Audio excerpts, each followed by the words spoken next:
არასამთავრობო ორგანიზაცია ახალგაზრდული ინიციატივა მომავალი საქართველოსთვის აჭარის მთავრობას ქმედუნარობაში ადანაშაულებს. ლაშა ადამი აცხადებს, რომ ხელისუფლება არაფერს აკეთებს ახალი ბულვარის ინფრასტრუქტურის მოსაწესრიგებლად.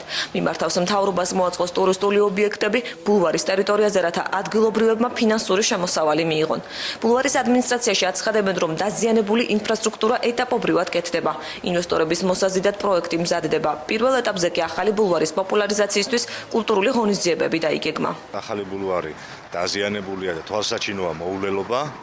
მე მიმართავ აჭარის მთავრობას, რომ ეს არის უნარობის გამოხატულება და აგრეთვე მინდა გავახსენო მოსახლეობას შევახსენო, რომ ბათუმის ბულვარის, ძველი ბულვარის რეაბილიტაციისთვის და განხორციელებული ინფრასტრუქტურის სამუშაოებისთვის მარტო 2014 წელს დაიხარჯა 2 მილიონ ლარამდე.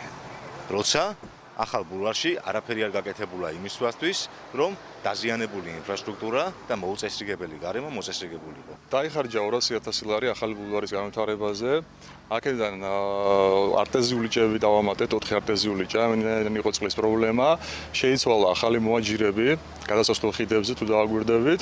ასევე დაგეგმილი არის ახალი სათამაშოების დამონტაჟება ბავშვებისათვის და ტრენაჟორების დამატებას გეგმავთ. რაც შეეხება ფილოსოფიის ამოსულ ბალახს, არაერთხელ გაგვიცხადებია, რომ ეს არის ესპანური არქიტექტორის პროექტით და ითვალისწინებს ბალახის ამოსვლას